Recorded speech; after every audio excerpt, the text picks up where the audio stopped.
The moment the prince stepped into the grand hall, the whispers began. "Choose the beautiful one," they said, their voices weaving through the marble pillars like a practiced spell. "The elder sister, she's the jewel. The younger one, well, she's hardly worth a glance." Prince Alaric heard every word, but he said nothing. Instead, he lifted his gaze toward the far end of the hall, where two sisters stood side by side, one radiant under the chandeliers, adorned in shimmering silk, her every movement polished and deliberate. The other stood half a step behind, her dress simple, her hands folded tightly as though she feared even her presence might offend. And yet, it wasn't the dazzling sister who caught his attention, it was the one trying to disappear. Her name, he would later learn, was Elin. But in that moment, she was simply the girl no one saw. The kingdom of Valinor had waited years for this day. Nobles gathered from every corner of the land, eager to witness the prince choose his bride. It was not merely a matter of love, it was legacy, alliance, and the future of the crown. Lord Harrington, father of the two sisters, beamed with pride as he presented them. "Your Highness," he said, gesturing grandly toward the elder, "this is my daughter Seraphina, graceful, intelligent, and admired by all." Seraphina curtsied with practiced elegance, her smile flawless. "And this," he added with far less enthusiasm, "is Elin." Ellen lowered her head. No flourish, no performance, just quiet presence. Alaric studied them both. Seraphina spoke first, her voice like honey. She spoke of courtly matters, of music, of the arts. She laughed at the right moments, her confidence filling the room. Elin said nothing. But when a servant nearby stumbled, dropping a tray of goblets that shattered across the floor, it was Elin who moved first. She knelt without hesitation, gathering the broken pieces with bare hands. "Careful," she murmured gently to the trembling servant. "You'll cut yourself." The servant looked up, startled. "My lady, It's all right," Elin said softly. "Accidents happen," Alaric noticed. No one else did. The trials began the next day. Each potential bride was to demonstrate qualities befitting a queen: intelligence, compassion, wisdom. Seraphina excelled in every public display. She solved riddles with ease, charmed the council with her eloquence, and dazzled the court with her poise. Elin, on the other hand, struggled. She stumbled over her words during the debates. Her answers were simple, unpolished. When asked to speak of leadership, she paused too long, her voice barely above a whisper. The court exchanged knowing looks. "This is hardly a contest," one noble muttered. "Why even bring the second sister?" Another scoffed. Alaric remained silent, but he watched. He watched how Ellen lingered after each trial, helping attendants gather papers, offering quiet smiles to those overlooked. He noticed how she listened, truly listened, when others spoke, even when no one extended her the same courtesy. And one evening, as the sun dipped below the horizon, he followed her. The palace gardens were empty, save for the soft rustle of leaves and the distant hum of fountains. Ellen sat by a small stone bench, her hands wrapped around a piece of cloth. Alaric approached quietly, but not quietly enough. "You don't need to hide," he said. She startled, nearly dropping the cloth. "Your Highness, I didn't realize—" "What are you doing?" he asked gently. Elin hesitated, then opened the cloth. Inside was a small bird, its wing bent unnaturally. "Courtyard," she said. "It must have hit one of the windows."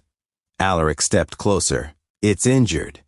"Yes," she replied softly, "but not beyond saving." "You believe that?" "I have to," she said, her voice trembling just slightly. "Because if I don't, then what's the point of trying at all?" He looked at her then, not as a prince observing a subject, but as a man seeing another human being. "Why didn't you speak today?" he asked. "During the trials." Ellen gave a small, sad smile. "Because I'm not like my sister. I don't have her words or her confidence." "But you have something else," she shook her head. "Kindness isn't impressive in a hall full of nobles. It doesn't win crowns." Alaric didn't answer, but something in his expression shifted. The final day arrived. The grand hall was filled once more, anticipation thick in the air. This was the moment, the prince's choice. Seraphina stood tall, radiant as ever. Ellen stood beside her, quieter than before, as though already bracing for what was to come. Lord Harrington leaned toward the prince. "Your Highness," he whispered, "the choice is obvious." The court murmured in agreement. "Choose the beautiful one," they said again. Alaric stepped forward. His gaze swept across the crowd, then settled on the two sisters. For a moment, silence reigned. Then he spoke. "I have spent these days observing not only what is shown, but what is unseen."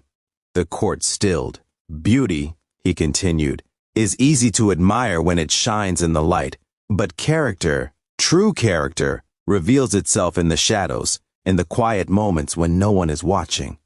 Seraphina's smile faltered. "Just slightly." "Ellen," he said, his voice steady, "step forward." Gasps rippled through the hall. Ellen hesitated. "Your Highness, Please," he said. She stepped forward, her heart pounding. Alaric took her hand, not with grandeur, but with sincerity. "I choose you." The room erupted. "This is madness," someone cried. "Surely this is a mistake." Lord Harrington's face turned pale. "Your Highness, perhaps you—" "There is no mistake," Alaric said firmly. He turned to the court. "I have seen 100 displays of beauty in this hall," he said, "but I have seen only one act of genuine compassion." He looked at Ellen. "You helped a servant when no one else noticed. You cared for a wounded creature when there was nothing to gain. You listened when others spoke, even when they ignored you." Ellen's eyes filled with tears. "That," he said softly, "is the kind of heart that can lead a kingdom." In the days that followed, the whispers did not cease, but they changed. Some still questioned the prince's choice. Others began to see what he had seen. Ellen, now the future queen, did not transform overnight. She was still quiet, still unsure at times, but she learned, she listened, and she led with the same kindness that had once gone unnoticed. She opened the palace gates to those in need. She ensured that no servant was treated as invisible. She walked among the people, not above them, and slowly the kingdom changed, not through grand decrees or displays of power, but through small, consistent acts of humanity. Even Seraphina changed. At first, bitterness consumed her, but over time, she began to understand. She saw how her sister's quiet strength touched lives in ways her own charm never had. One evening, she approached Ellen. "I used to think you were weak," she admitted. Ellen smiled gently. "I used to think so too." Seraphina shook her head. "I was wrong." Ellen reached for her hand. "We both were." Years later, when people spoke of Queen Ellen, they did not speak of her beauty. They spoke of the time she sat beside a grieving mother, holding her hand until dawn, of the orphan she took in as her own, of the countless lives she touched, not with power, but with presence. And when young girls asked what it meant to be chosen, the elders would tell them this story, that once, in a grand hall filled with glittering illusions, a prince looked beyond what the world praised. He saw a heart that cared when no one was watching, and he chose it, not because it was perfect, but because it was real. And in that choice, an entire kingdom learned something it would never forget, that true beauty is not in being seen, but in seeing others.